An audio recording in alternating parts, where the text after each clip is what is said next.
பார்த்து சொல்லக்கூடிய ஒரு காரியம், தளராதே, உன்னை தளர விட மாட்டேன். அல்லேலூயா. தளராதே, உன்னை தளர விட மாட்டேன். ஏசாயாவின் புத்தகம் 40வது அதிகாரம் 20வது வசனம் எடுத்துவா, 28வது வசனம் எடுத்துவாங்க.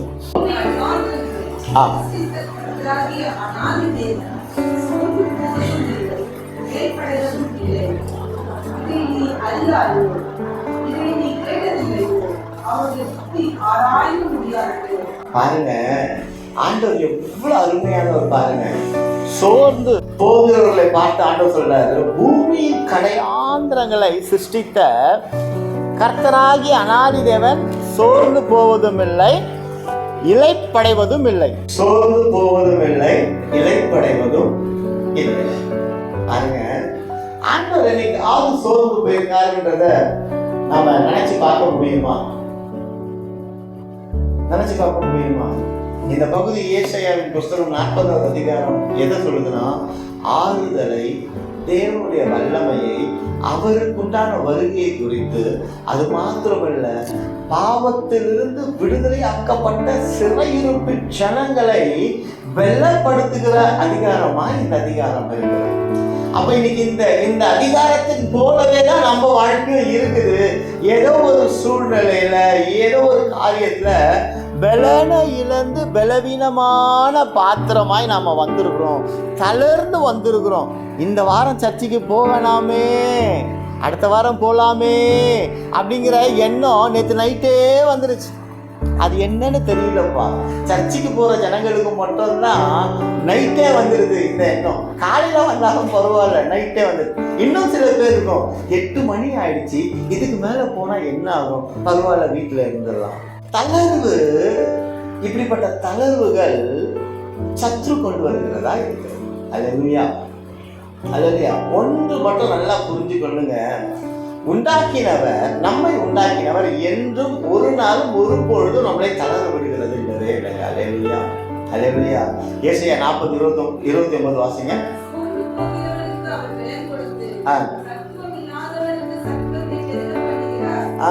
சத்துவம் இல்லாதவனுக்கு சத்துவத்தை, தளர்ந்து போனவனுக்கு பலன் தருகிறவர். ஏன்னா காலையில நம்ம ஆராதனை பார்த்த சங்கீதம் 29:11, கர்த்தர் தமது ஜனத்துக்கு பலன் கொடுத்து தம் ஜனத்துக்கு சமாதானம் அருளி தம் ஜனத்துக்கு ஆசீர்வாதத்தை தருகிறவராம்.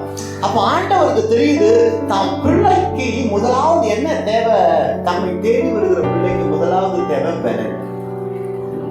பலன் அடைஞ்சவனுக்கு அப்பா அப்பா அப்பா அப்பா அப்படின்னு ஒரு சந்தோஷம் வரும். பெரும்பாலுள்ள ஸ்திரீ பலவீனத்தோடு அவரை தேடி வரா. அல்லேலூயா. அங்கே அவர் வஸ்திரத்தை தொட்டோட அவளுக்குள்ளாக ஒரு பலன், அப்பா அப்பா அப்படின்னு ஒரு சமாதானம். அல்லேலூயா. ஒரு சமாதானம் வருதா? சமாதானம் வந்தோடனே, ஒரு மனுஷனுக்கு சமாதானம் வந்துருச்சுன்னா ஆசீர்வாதம் வந்துடும். அல்லேலூயா. ஒரு மனுஷனுக்கு சமாதானம் வந்துருச்சுன்னா ஆசீர்வாதம் வந்துடும். பக்கத்துல பார்த்து சொல்லுங்க, இயேசு கிறிஸ்து உங்களை பலப்படுத்துவார். இயேசு கிறிஸ்து உங்களை சோர்ந்து போகாதே, சோர்ந்து போகாதே, சோர்ந்து போகாதே. சில பேருக்கு சோர்வு எப்படியெல்லாம் வரும் தெரியுமா? வேடிக்கையா வரும். ரொம்ப நேரம் தூங்கிட்டேன்னா சோர்வு வரும், தளர்ந்துடும். ஐயோ தூங்கிட்டேனே, இந்த வேலைக்கு நான் போனோமே, லேட் ஆயிடுச்சு, ரெஸ்ட் தானப்பா எடுத்த, ஏன் தலைவர். சில பேர் சாம்பார்ல உப்பு நிறைய போட்டாங்கன்னா சோர்ந்து போயிடும், அன்னைக்கு நாள் முழுக்க சோர்ந்து போயிடுவோம். அப்படியே உங்களுக்கு சாம்பார் தானேங்க உப்பு அதிகமாயிடுச்சு, சோர்ந்து போயிட்டு எல்லாத்தையும் திட்டிக்கிட்டு இருப்பான். அதை ஒதுக்கி வச்சுட்டு ஒயிட் ரைஸ் இருக்கு, தயிர் ஊற்றி சாப்பிடுங்க, தண்ணி ஊற்றி சாப்பிடுங்க, இல்லையா? இப்படி மாற்றி யோசிக்கிறதுக்கு நமக்கு பலன் இல்லாதவர்களா இருக்கு. ஒன்று நல்லா புரிஞ்சுங்க தேவ பிள்ளைங்களே, சத்ரு எப்பொழுதுமே சோர்வுகளை கொண்டு வருகிறவனா இருக்கிறான். ஆண்டவர் எப்பொழுதுமே சோர்வுகளை நீக்குகிறவராக இருக்கிறார். தளர்ந்து போய் வந்திருக்கலாம், போராட்டங்கள், பண பிரச்சனைகள், வேதனைகள், வலிகள், எவ்வளோ காரியங்கள் சொல்லிக்கொண்டே போகலாம்.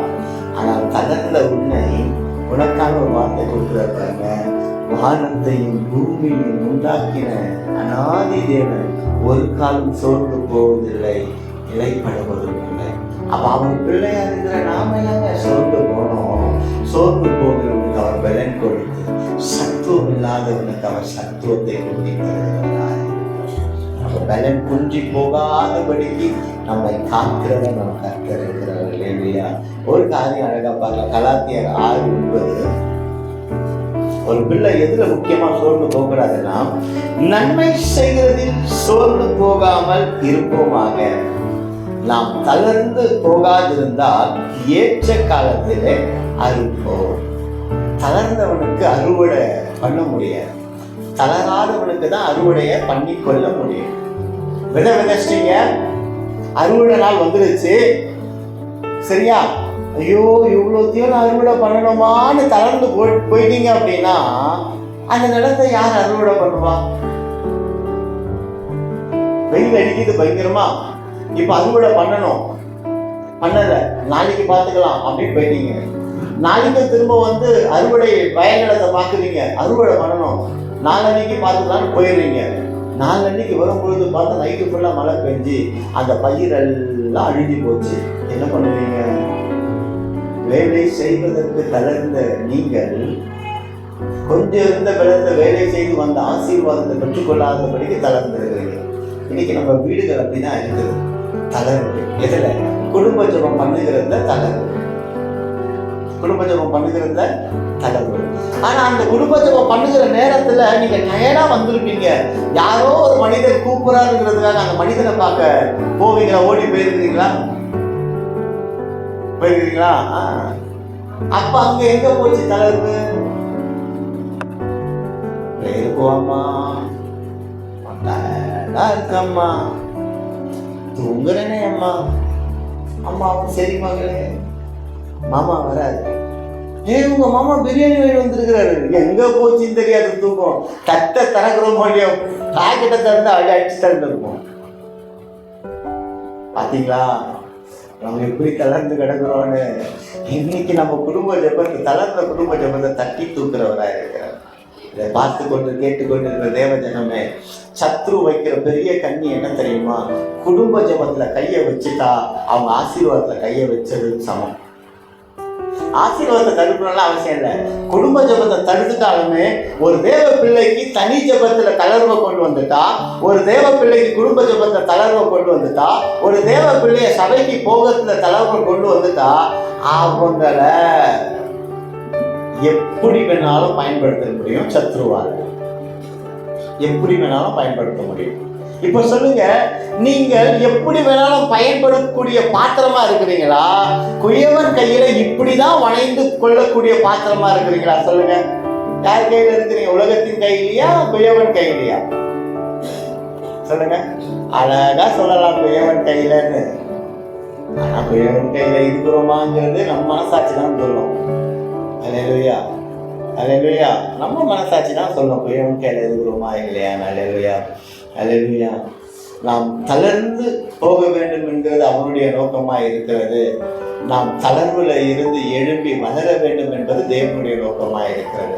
அப்ப வளர பண்ணுகிறவர் தான் நம் தேவன்.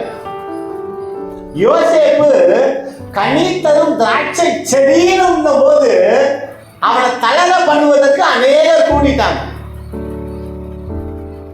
அவனை தளர பண்ணுவதற்கு அநேகர் கூட்டிட்டாங்க. அம்மா, நீ கஷ்டத்துல பாவத்துல இருக்கும் பொழுது உன் கூட நிறைய பேர் இருப்பாங்க.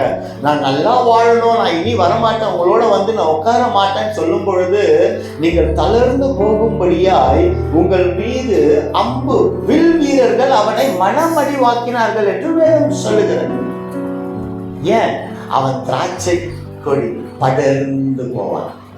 ஒரு தேவ பிள்ளை படர்ந்து போயிட்டே தான் இருக்கணும், தவிர உலர்ந்து போகக்கூடாது. அல்லேலூயா. அப்ப உலர்ந்து போறோம் அப்படின்னா நம்ம ஆராய்ந்து பார்த்துக்கொள்ளணும். படர்ந்து போகணும், படர்ந்து போகணும், படர்ந்து போகணும். அப்ப நான் படர்ந்து போவேன்னு சொல்லுங்க. நான் யோசேப்பு, நான் படர்ந்து போவேன். தைரியமா சொல்லுங்க, நான் யோசேப்பு படர்ந்து போவேன். யோசேப்பு சிறைச்சாலையில இருந்தாரு, யோசேப்பு போராட்டங்கள்ல இருந்தாரு. ஆனால் அந்த போராட்டங்களை மேற்கொள்ள அவனோடு தேவன் இருந்தார். அப்ப நீங்க படுகிற இந்த போராட்டத்துல உங்களோடு தேவன் இருப்பாரே, ஆனால் நீங்கள் அந்த போராட்டத்துல சோர்ந்து போகிறா இல்லாதபடிக்கு மேலோங்கி வந்தவர்களாக. இப்போ ஒரு காரியம் சொன்ன அழகா பாருங்க. ரோட்ல நீங்க நடந்து போறீங்க, ஒரு சாக்கடை இருக்கு, காலை வச்சிட்டீங்க தெரியாம, காலை வச்சிட்டீங்க. அடுத்து என்ன பண்ணுவீங்க?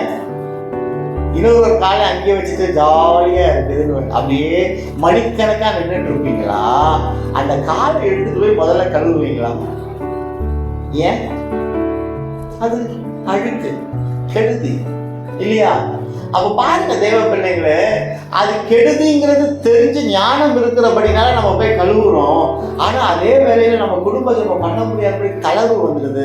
ஆனா காரணம் சொல்லிட்டு ஜெபம் பண்ணும் பொழுதுதான் சண்டை வந்துடுது, ஜெபம் பண்ணும் போதுதான் இடுப்பு வலிக்குது, ஜெபம் பண்ணும் பொழுதுதான் தூக்கம் வருதுன்னு 365 நாளும் தளர்ந்து போய் படுத்துக்கிட்டே இருக்கிறீங்க. எதுல படுத்துட்டு இருக்கீங்க? சாக்காடையில படுத்துட்டு இருக்கீங்க. ஜெபிக்க இயலாத வீடு சாக்காடை வீடு. இதுக்கு மேல தூய தமிழ் எனக்கு தெரியாது. இது காயப்படுத்துகிறான வார்த்தை அல்ல, அந்த சகதியிலிருந்து எழும்பி வருவதற்குண்டான பலப்படுத்துகிற வார்த்தை.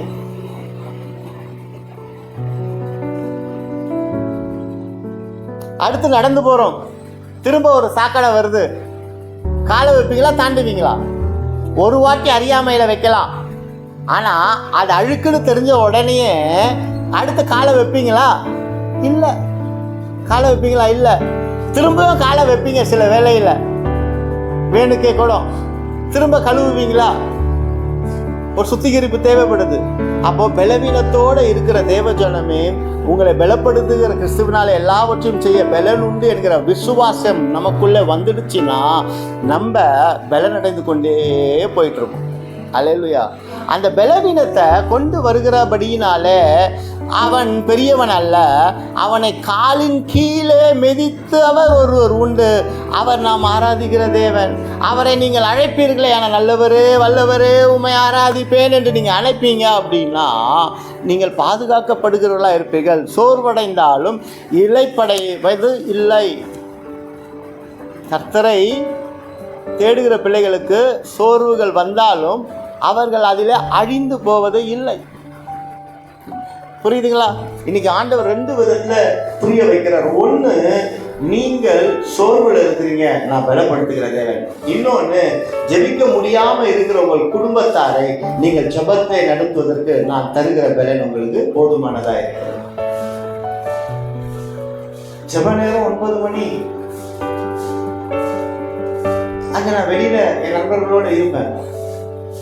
இங்கே 10 மணிக்கு வரும்போது நியாயமா வரும். அப்போ உங்கள் ஜெப நேரத்தில் இருக்கக்கூடிய இடத்துல இருக்கணுங்கிறத டிஃபைன் பண்ணிக்கீங்க. அல்லேலூயா, அல்லேலூயா, அல்லேலூயா. தளர்ந்தவனால் ஓட முடியாது. ஒன்று நல்லா புரிஞ்சுக்கீங்க, தளர்ந்தவனால் ஓட முடியாது, தளர்ந்தவனால சுதந்திரித்து கொள்ள முடியாது. அல்லேலூயா சொல்லுங்க. தளர்ந்தா ஓட முடியாது. பக்கத்தை பார்த்து சொல்லுங்க. தளர்ந்தா பெற்றுக்கொள்ள முடியாது. இப்ப எப்படி உங்க கை ஒரு குச்சை வச்சு சரியா ஒரு 1000 அடி அடிக்கிற, 1000 அடி சரிடா, சவுக்க வச்சு ஒரு 10,000 அடி, நான் மட்டும் இல்ல 10 பேரை வச்சு அடிக்கிறேன். அடிச்சுட்டு ஓகே, வேர்ல்டு பெஸ்ட் கிளாஸ் ஹோட்டல்ல இருந்து உங்களுக்கு கிளாசிக்கான ஒரு ஃபுட் எடுத்து வந்து கையில கொடுக்குறேன். முடியுமா சாப்பிட? சரி வேண்டாம். அவ்வளோ அடி அடி அடி அடி அடி அடிச்சு நீங்க விரும்புகிற ஒரு காரியம், பணம், லட்சம் ரூபாவோ கோடி ரூபாவோ, ஒரு கோடி ரூபா தான் வெயிட்டா இருக்கும், இல்லை லட்சம் ரூபா கையில கொடுக்குற, என்ன ஆகும்? வாங்குவீங்க? தளர்ந்து போயிடுவீங்க. அப்போ தளர்ந்தவனால ஆசீர்வாதத்தை பெற்றுக்கொள்ள முடியாது. அப்போ நம்ம குடும்பம் இறைவன் கொடுக்கக்கூடிய ஆசீர்வாதத்தை பெற்றுக்கொள்ள முடியாத நிலையில இருக்கிறதுக்கு காரணம், அங்கே குடும்பத்துக்குள்ளாக கைகளை கோத்து ஜெபிக்க முடியாத சூழல் இருக்கிறபடினாலதான். தளர்ந்த ஜெபத்துல தளர்ந்தவனால் பரலோகத்தின் ஆசீர்வாதத்தை பெற்றுக்கொள்ள முடியாது. ஆனா உங்க கண்ணு முன்னாடி லட்சம் ரூபாய்க்குண்டான வருமானங்கள் இருக்கும், சூழ்நிலைகள் இருக்கும், ஓடுவோம். அது காணல் நீரை போல.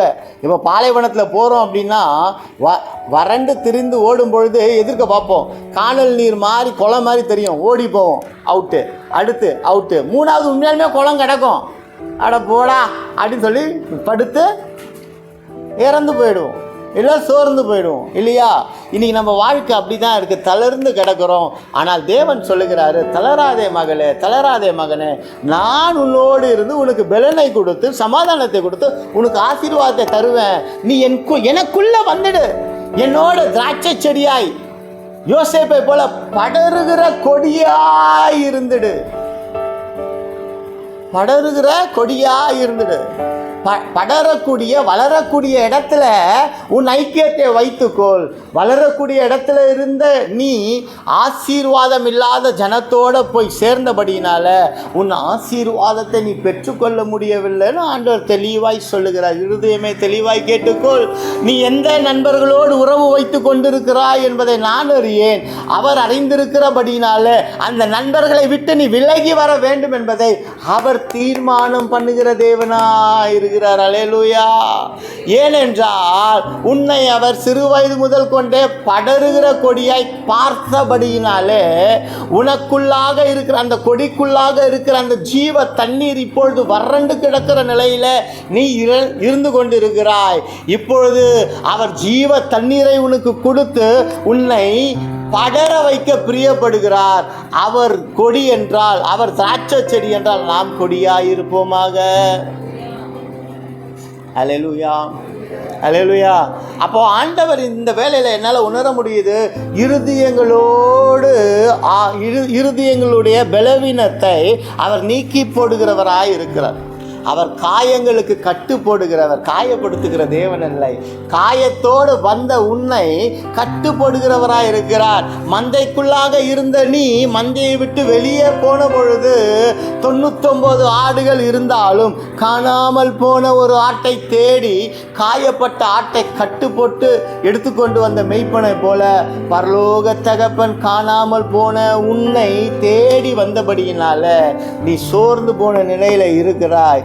பலப்படு, அப்பத்தை புசி, நீ போகக்கூடிய தூரம் இன்னும் அதிக தூரமாயிரு. அல்லேலூயா. அப்ப பலவீனப்படுத்துகிற எல்லா பொல்லாங்கனையும் இந்த வேளையில இயேசு கிறிஸ்துவின் நாமத்தினால் கட்சி அப்புறப்படுத்துகிறோம். அல்லேலூயா, அல்லேலூயா. பலவீனத்தை கொண்டு நினைவின் பலவீனங்கள் வேறு சில பேருக்கு எதுவுமே நினைக்கலன்னா பலவீனம் வந்துடும். ஐயோ ஐயோ ஐயோ, நல்லா சிரிச்சிட்டு இருப்பாங்க, நான் சிரிச்சிட்டேன் எனக்கு ஏதோ ஒன்று ஆக போகுது அப்படின்னு சொல்லுவாங்க. சில பேர் இருக்கிறாங்க. ஏன் இன்னும் சில பேர் இருக்கும், மற்றவங்க நல்லா வாழ்றத பார்த்து அவங்க பலவீனம் அடைவாங்க. அது அவன் வாழ்க்கை, அவன் நல்லா வாழ்றான், அவன் வாழ்க்கை அவன் நல்லா வாழ்றான். இல்ல, இதெல்லாம் ஒரு பலவீனம். பிறருடைய வாழ்க்கையை பார்த்து நம்ம பலவீனம் அடைவோம்னா நம்ம ஆண்டவர் பிள்ளைகளா இல்லை. பிறருடைய வாழ்க்கையை பார்த்து ஐயோ இவங்க வாழ்க்கை நல்லா இல்லைன்னு சொல்லி ஜெபிக்கிற பிள்ளையா இருப்போம்னா நம்ம ஆண்டவரோட பிள்ளை. நல்லா வாழ்ற வாழ்க்கையை பார்த்து அவங்க பேர் இப்படியெல்லாம் வாழ்றாங்கன்னு நம்ம பேசிட்டாலுமே நம்ம ஆண்டவரோட பிள்ளைங்க கிடையாது. பலவீன பாண்டங்கள்னா. அல்லேலூயா. ஆனால் இந்த பலவீன பாண்டங்களுக்கு அவர் பலன் தருகிற தேவனாய் இருக்கிறார். Feign to recovery. தாவீது தன்னுடைய பலவீனத்திலிருந்து எப்படி தன்னை பலப்படுத்தி கொண்டார் என்றால் 1 சாமுவேல் 30வது அதிகாரம் 1வது வசனம் எடுத்து வாசிங்க.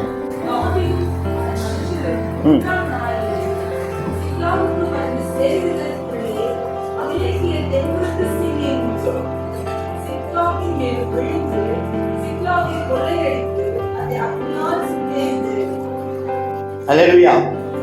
யாரும் இல்லை என்று நினைக்கும் பொழுது பலவீனம் வருங்க. யாரும் இல்லை என்று நினைக்கும் பொழுது பலவீனம் வரும். தாவீது தாவீது இங்க வந்து பார்க்கிறான், சிக்லாக்ல பார்க்கிறான். அங்க தன்னுடைய ஜனம், மனைவி, பிள்ளைகள், சம்பாத்தி வச்ச காரியங்கள் எதுவுமே இல்லை. 2-3 வாசிங்க.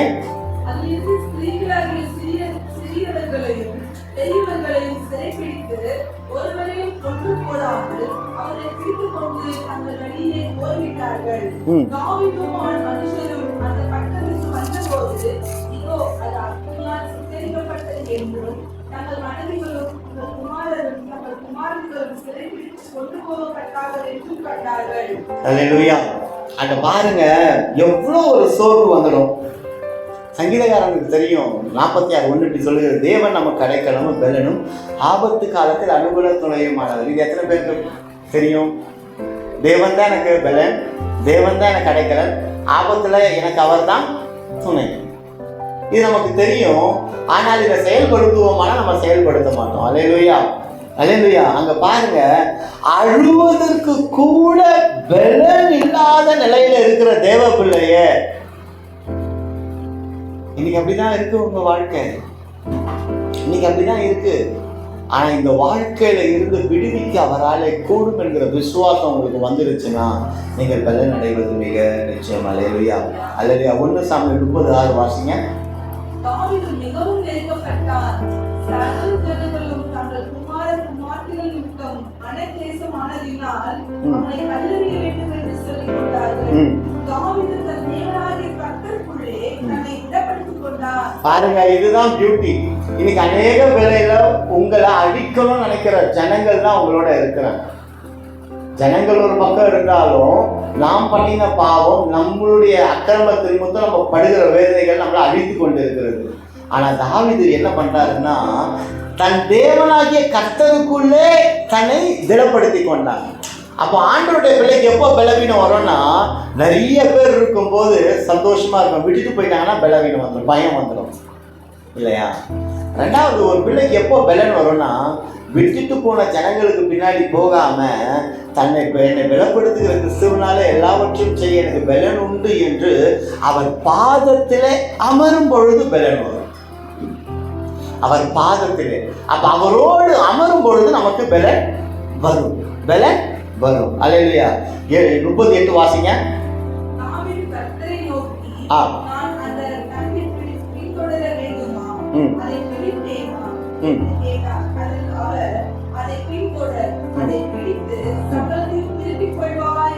பாருங்க, இங்க தாவீது கிட்ட கத்துக்கக்கூடிய ஒரு விஷயம் என்னன்னா, ஏன் ஆண்டவருக்கு பிரியமான பிள்ளையை மகனாய் தாவீது இருக்கிறாருன்னா, எந்த ஒரு விஷயமா இருந்தாலும் ஆண்டவர்கிட்ட கேட்பாரு.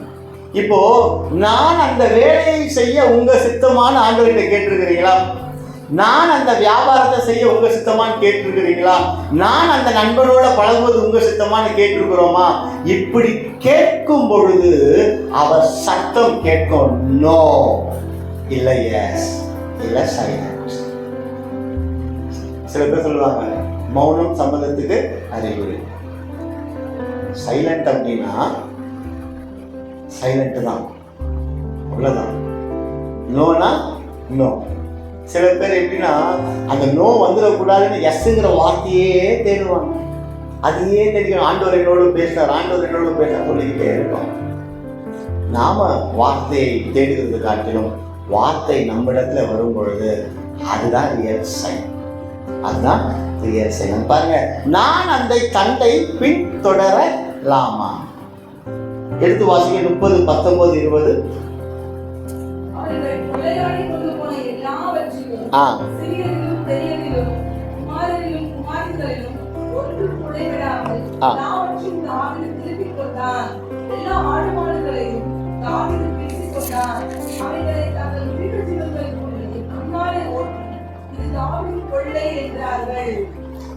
பாருங்க, எல்லாவற்றையும் இழந்துட்டான், தனிமைப்படுத்தி கொண்டான், தேவ சத்தத்தை கேட்டான், எல்லாவற்றையும் மீட்டு கொண்டான். அல்லேலூயா, அல்லேலூயா. அப்போ இது தாவீதின் கொள்ளை. அப்போ தாவீதுக்கு ஒரு பேரே வந்துருச்சு. என்ன வந்துருச்சு? ஒரு பேரே கொடுத்துட்டாங்க. அப்போ வெற்றி வந்துருச்சா? எப்போ ஒரு தேவ பிள்ளைக்கு வெற்றி வரும்னா, அவர் சத்தத்தை கேட்டு அவர் சித்தத்தை செய்கிற பிள்ளைகளுக்கு தான். அல்லேலூயா. அப்போ சோர்விலே தாவீது அழுதான், சோர்விலே தன்னை இருந்தவர்களிடத்தில் அவன் புலம்பினான், சோர்வில் தன்னை தனிமைப்படுத்தி கொண்டான், சோர்விலிருந்து விடுவித்து நம்பிக்கை பெற்றுக் கொண்டான்.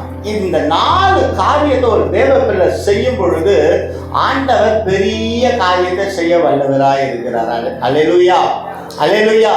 ஆனா நம்ம என்ன பண்றோம், சோர்ந்து போனதுக்கு அப்புறம் படுத்து தூங்கிடுறோம். டயர்டா இருக்கு, சோர்ந்து போனதுக்கு அப்புறம் டயர்டா இருக்குன்னு படுத்து தூங்கிடுறோம். நேற்று இரவு வேளையில் எனக்கு டயர்ட் பயங்கரமாக இருந்தது. ஆனால் ஆண்டவர் இந்த வார்த்தையை கொடுக்க கொடுக்க பலன் வந்து கொண்டே இருந்தது. இன்னும் இன்னும் இன்னும் இன்னும் அப்படின்னு. அப்புறம் என்னை கட்டாயப்படுத்தி கொண்டு தான் நான் உறங்கவே போனேன். ஏன்னா காலையில் திரும்ப நம்ம அந்த அதிகாலை 5:30 மணி ஜெபத்துக்கு நம்ம வரணும். அப்போ சோர்வு இருக்கும் பொழுது தேட முடியாது. ஆனால் சோர்வில் இருந்து அவரை தேட வரும் பொழுது கழுகுக்கு கொடுத்த பலனை நமக்கு தருகிறவர், காண்டாமிருகத்துக்கு ஒத்த பலனை தருகிற தேவனாக இருக்கிறார். அல்லேலூயா, அல்லேலூயா. அப்போது சோர்வு ஆயிட்டேன்னு சொல்லி நீங்கள் டயர்ட் ஆகிடாதீங்க பிள்ளைங்கள. அந்த சோர்வில் போயிட்டு ஒரு பைபிளை தொட்டுடுங்க. தவழ்ந்தாவது, உருண்டாவது, குட்டிகரன் அடிச்சாவது உங்கள் ஜெப இடத்துல போயிட்டு உட்காந்து பைபிளை தொட்டிங்கன்னா நீங்கள் புது பலனை அடைஞ்சிடுவீங்க. இன்றைக்கி செஞ்சு பாருங்களேன். நீங்கள் டயர்டாக இருக்கும்போது உருண்டு கிருண்டு போய் பைபிளை தொட்டுருங்க. ஏன் பாஸ்டர் நான் உருண்டு போனோம்? என் பிள்ளைகிட்ட சொன்னால் எத்தனை வந்து கொடுக்கும். எதுக்கு நான் உருண்டு போனோம்? அது பிள்ளைகிட்ட சொன்னால் எத்தனை வந்து கொடுக்கும். பைபிளை வாங்கினோன்னா தலைமாட்டில் பைபிள் வச்சு தூங்கிடுவீங்க. ஆண்டவர் எதை எதிர்பார்ப்பார்னா, உனக்கு இருக்கிற இந்த கொஞ்ச பலத்தோட, அப்போ அந்த கொஞ்சம் பலத்தில் உருண்டு போய் வேதத்தை ஜெப அறையில் போய் அந்த பைபிளை தூக்கும் பொழுது புதிய பலனை கர்த்தர் தருகிறவராக இருக்கிறார்.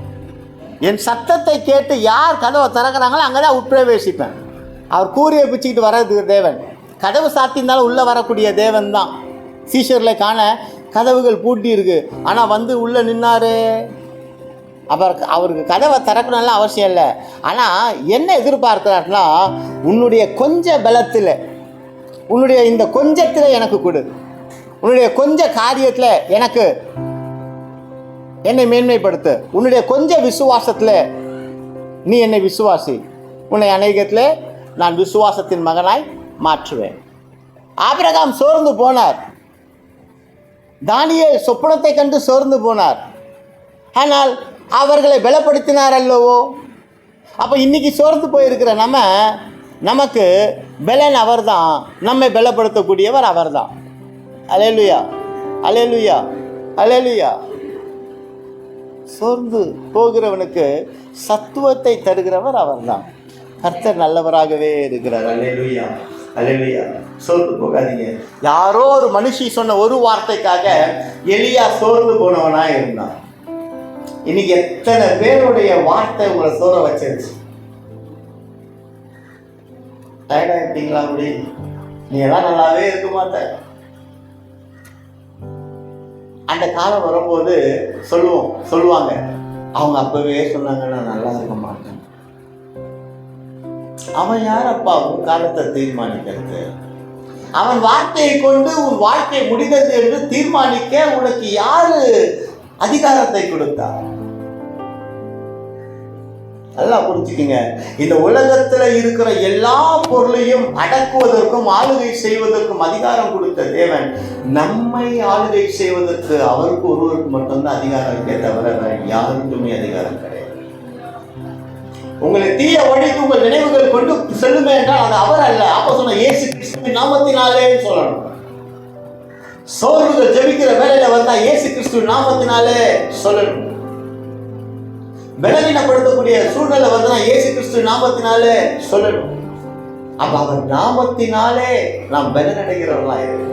அவர் ஆண்டவருடைய பிள்ளைக்கு அவர் நாமத்தினாலதான் பலன், அவர் வார்த்தையினாலதான் பலன், அவரை பார்க்கிறதுனாலதான் பலன், அவரை துதிக்கிறதுனாலதான் பலன்.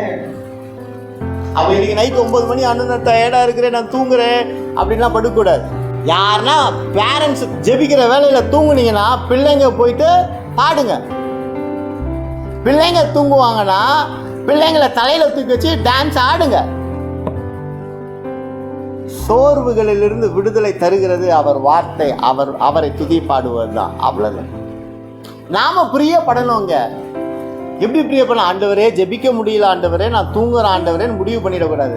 ஜெபிக்க முடியல ஆண்டவரே, என்னை ஜெபிக்க அலோ பண்ணுங்க ஆண்டவரேன்னு கேட்டு பாருங்க, நீங்கள் ஜெபிப்பீங்க. எத்தனை பேர் ஜெபிக்க முடியல ஆண்டவரே என்னை மன்னிங்க ஆண்டவரே நான் தூங்க போகிறேன்னு சொல்லிட்டு தூங்கினவங்க எத்தனை பேர் இருக்கிறீங்க? நம்மளாம் 2 கை தூக்கணும், முடிஞ்சால் காலையும் தூக்கணும். சர்ச்சுங்கிறதுனால காலை தூக்க முடியாது இல்ல, கை மட்டும் பத்தாது. முடிஞ்சா நம்மளை தலைகீழ தொங்க விட்டா பேதுரு எப்படி தலைகீழ சிலுவையில் அரைஞ்சாங்களோ அப்படிதான் நம்மளை அரையணும். நம்ம அப்படி இருக்கிறோம், அவ்வளோ பலவீனத்தோடு இருக்கிறோம். ஆனால் அந்த பலவீனம் ஏதோ ஒரு மனுஷன் வீட்டுக்குள்ளே அந்த டைம் வந்துட்டாருன்னு பார்த்தீங்கன்னா மணிக்கணக்காக பேசுவோம். ஏதோ ஒரு சாப்பாடு நம்ம கிடச்சிருச்சுன்னா மணிக்கணக்காக பேசுவோம். அப்போ கொஞ்சம் யோசிச்சு பாருங்க, நம்ம பலவீனம் எங்கே இருந்ததுன்னே தெரியாது, எங்கே இருந்ததுன்னே தெரியாது, எங்கே இருந்ததுன்னே தெரியாது. இன்னைக்கு ஒரு டெஸ்ட் பண்ணி பாருங்க, பண்ணி பார்த்துருப்பீங்களா தெரியாது. பைபிள் படிக்கும்போது எத்தனை பேர் தூக்கம் வந்திருக்கு? 2 நிமிஷம் பைபிள் படிச்சோன்னா தூக்கம் வந்ததுலாம் எத்தனை பேர் வந்திருக்கா? ஃபோனை பக்கத்தில் வச்சுக்கோங்க. பைபிள் படிக்கும்போது ஃபோன் பக்கத்தில் இருக்கக்கூடாது. தூங்குறவங்களுக்கு சொல்கிறேன், ஃபோனை பக்கத்தில் வச்சுக்கோங்க. தூக்கம் வருதுன்னு வச்சுக்கிங்களேன், அப்படியே பைபிளை அப்படியே வச்சுட்டு அந்த ஃபோனை ஒரு 2 நிமிஷம் பாருங்களேன், ஜஸ்ட்டு 2 நிமிஷம். அப்புறம் டைமை பாருங்கள், 2 ஹவர் ஆயிருக்கும், தூக்கம் போயிருக்கும், ஃபோன்லேயே இருந்திருக்கும். பாருங்க எங்கே நம்ம விலை போன பிள்ளைகளாக இருக்கிறோம் இல்லையா? இது ஆவிக்குரிய வாழ்க்கையில் கண்ணோக்கி பார்க்கும் பொழுது நம்மளுடைய ஆசீர்வாதத்தை தடை பண்ணுவதற்கு யார் காரணமாக இருக்கிறான்னா நாம தான் காரணமாக இருக்கு. நான் தான் காரணம் ஆசீர்வாத தடைக்கு. எலியா அந்த ஒரு மனுஷனுடைய வார்த்தையை கேட்டு பலவீனனாக இருந்தான். அதற்கு முன்பாக ஆகாபை பார்த்து, நான் ஒருத்தன் இருக்கிறேன், மழையே பெய்யாதுன்னு ராஜாவை பார்த்து கர்ஜிக்கிற சிங்கம் போல அவன் கர்ஜனைஸ் பண்ணினவனா இருக்கிறான். உன் உயிரை நான் எடுத்துடுவேன்னு ஒரு வார்த்தை கேட்ட உடனே ஓடி போய் ஒளிஞ்சிட்டான். இல்லைங்க, இல்லை, ஆண்டவர் அவனை விட்டாரா, சப்ஸ்டியூட் தேடினாரா? இல்லை. அவனை கொண்டு செய்யக்கூடிய காரியம், அவன் போகக்கூடிய தூரம் நிறைய இருக்குங்கிறதுனால வந்து அப்பத்தை கொடுத்து அவனை தேற்றினவராக இருக்கிறார். அப்போ நீங்கள் சோர்ந்து போயிருக்கிறீங்க. நீங்கள் சோர்ந்து போவது அவர் விருப்பம் இல்லை, நீங்கள் வளர வேண்டும் என்பதே அவர் விருப்பமாக இருக்கிறது. எனக்கு ஒன்று மட்டும்தான் புரியாது, ஒன்று மட்டும்தான் புரியாது. சாப்பிட்றதுக்கு டயர்டாக மாட்டேங்கிறோம், ஆனால் ஜெபிக்கிறதுக்கு டயர்டாயிரும். அப்படி இருக்கக்கூடாது. அல்லேலூயா, அல்லேலூயா, அல்லேலூயா. பாருங்க, பேதுரு பின்மாற்றம் அடைந்து, யோவான் 21:1-4 வாசிக்க வேண்டாம். ஆண்டவர் இல்ல, அவங்களோட இல்ல. அப்போ பின்மாற்றம் அடைந்து எங்க போயிட்டாரு? மீன் பிடிக்க போயிட்டார். ஆனா அங்க ஆண்டவர் வராரு, ஏதாவது இருக்கான்னு கேட்கிறாரு. எதுவுமே இல்லை. அப்ப சொல்றாரு, எந்த பக்கம் போட சொன்னார்? வலை பக்கத்துல வலையை போடுங்க. God is giving the right direction. அந்த ரைட் டைரக்ஷன் கொடுக்கும் பொழுது அங்கே நிறைய ஆசீர்வாதங்கள் வரும். Always God is giving a right direction to you people, but the problem is you are not listening the voice of God.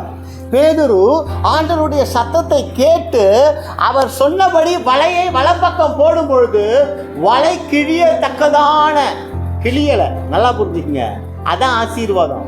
வலை கிழியத்தக்கதான மீன்களை எடுத்தாங்க. ஆனால் வலை கிழிஞ்சதுன்னா சம்பாத்திய மீனை விற்ற காசு வலை தைக்கிறதுக்கு போயிடும், இல்லை வலை வாங்க போயிடும். அது ஆசீர்வாதம் கிடையாது. ஆனால் இன்னைக்கு நம்ம நிறைய சம்பாதிக்கிறோம், ஆசீர்வாதம் நினைக்கிறோம். ஆனால் அந்த சம்பாத்தியம் கையில் இல்லை. அநேக காரியங்கள் வட்டிகளுக்கோ கடன்களுக்கோ போராட்டங்களுக்கோ மருத்துவங்களுக்கோ போயிடுது. ஆசீர்வாதம் இல்லாத பிள்ளைகளாக இருக்கிறோம். ஏன் தெரியுமா? அவர் டைரக்ஷனில் நான் மூவ் பண்ணுறேன்னா, அவர் டைரக்ஷனில் என் வேலை இருக்கா, அவர் டைரக்ஷனில் என் படிப்பு இருக்கா, அவர் டைரக்ஷனில் என் வியாபாரம் இருக்கா, அவர் டைரக்ஷனில் திருச்சபை இருக்கா, அவர் டைரக்ஷன் என் குடும்பம் இருக்குதான்னு அந்த டைரக்ஷனை நம்ம கண்ணோக்கி பார்க்கிறதே இல்லை. அல்லேலூயா. அப்போ வலை கிழியத்தக்கதான மீன்களை எடுத்தாங்க. அங்கே ஆசீர்வாதத்தை பெற்றுக்கொண்டாங்க. அப்போ என்ன அர்த்தம்னா, தேவனோடு பேதுரு பக்கத்தில் இருந்தபடியினாலே வல பக்கத்திலே போடு. அவன் படவிலே அவன் இருந்தபடியினாலே.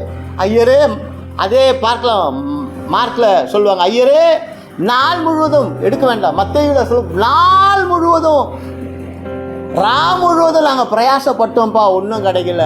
இது பகல் வேலையாக இருக்குது. வலையை அலசி கொண்டு இருந்தார்கள், அங்கே இருக்கோம்.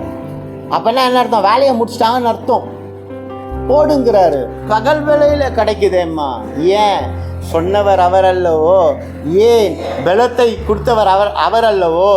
ஏன் சமாதானத்தை கொடுத்தவர் அவர் அல்லவோ? ஏன் ஆசீர்வாதத்தை கொடுத்தது அவர் அல்லவோ? அப்போ அவருடைய டைரக்ஷனில் நம்ம போவோம்னா பலனும் சமாதானமும் ஆசீர்வாதம் நமக்கு வருங்க. வேறு டைரக்ஷனில் நான் போவேன்னா முதல்ல அடி வாங்கிறது என் பலன். ஒரு மனுஷனுக்கு பலவீனம் வந்துடுச்சுன்னா ரெண்டாவது அடி வாங்கிறது சமாதானம் அடி வாங்கிடுச்சுன்னா மூணாவது ஆசீர்வாதம் கெட்டு போயிடும். அவன் தரித்திரனாய் மாறிடுவான். அப்போ பலனும் சமாதானமும் ஆசீர்வாதம் வேணும்னா அவர் டைரக்ஷனில் நான் மூவ் ஆகணுங்க. இல்லையா? அப்போ இன்னைக்கு ஆண்டவர் இருந்து எங்களோட பேசுகிறார். அப்போ இன்னைக்கு உங்கள் டைரக்ஷன் எந்த பக்கம் இருக்குது? எது உங்களை வழி நடத்துகிறதா? அவர் வார்த்தையா இல்லை உங்கள் நினைவா? அவர் பெலனா இல்லை உங்கள் பெலனா? சொல்லுங்க. நம்ம சொல்லிடலாம், திருச்சபையில் இருக்கும்போது சொல்லலாம் அவர் தாங்க எல்லான்ட்டு. ஆனால் வீட்டுக்கு போகும்போது, வேலைக்கு போகும்போது பாருங்கள், நம்ம பேசக்கூடிய காரியங்கள்லாம் வித்தியாசமாக இருக்கும். இல்லை, அவர் பெரியவராக இருக்கிறார். அல்லேலூயா, அல்லேலூயா, அல்லேலூயா, அல்லேலூயா. அப்போ பெரிய காரியங்களை செய்ய ஆண்டவர் பிரியப்படுகிறவராக இருக்கிறார். நீங்கள் சோர்ந்து போகாதீங்க தேவஜனமே. சோர்ந்த வேலையில் உங்கள் ஜெப ஜீவியத்தை அவர் பலப்படுத்தி விட்டார். சோர்ந்த உங்கள் ஆவிக்குரிய வாழ்வை என்று அவர் பலப்படுத்தி விட்டார். சோர்ந்த நிலையில் இருக்கின்ற உங்கள் பொருளாதார வாழ்க்கையை அவர் பலப்படுத்தி விட்டார். வார்த்தை இப்படியாவது ஏசாயா 40:10, பயப்படாதே, நான் உன்னுடன் இருக்கிறேன், திகையாதே, நான் உன் தேவன், நான் உன்னை பலப்படுத்தி உனக்கு சகாயம் செய்வேன். பலப்படுத்துகிற தேவன். அவர் இம்மட்டும் நம்மளை காக்கிறது என்ன தெரியுமா? அவர் கிருபை தான். உங்கள் கிருபையினால தான்ப்பா நாங்கள் வாழ்றோம். எங்களை பலப்படுத்துங்க. பலவீனத்தோடு வந்த ஒவ்வொரு பிள்ளைகளையும் பலப்படுத்தி ஆசீர்வதித்தமைக்காய் நன்றி. பலவீனனாய் நாங்கள் உள்ள வந்தோம்ப்பா. கர்த்தர் தம் ஜனத்துக்கு பலன் கொடுத்து ஜனத்துக்கு சமாதானத்தை தன் ஜனத்துக்கு ஆசீர்வாதத்தை கொடுத்தீரே, அதற்காக நன்றி. எங்களை பலப்படுத்துகிற கிறிஸ்துவினால எல்லாவற்றையும் செய்ய பலன் உண்டு என்று வார்த்தையினால் நினைவுபடுத்தினீரே, அதற்காக நன்றி. இனி நாங்கள் உங்கள் பிள்ளைகளாகிய வேலையிலும் இருக்கிறவர்கள் தான். காத்துக்கொள்ளுங்க, வழிநடத்துங்க. இயேசுவின் மூலமாய் வேண்டுகிறோம் நல்ல பிதாவே.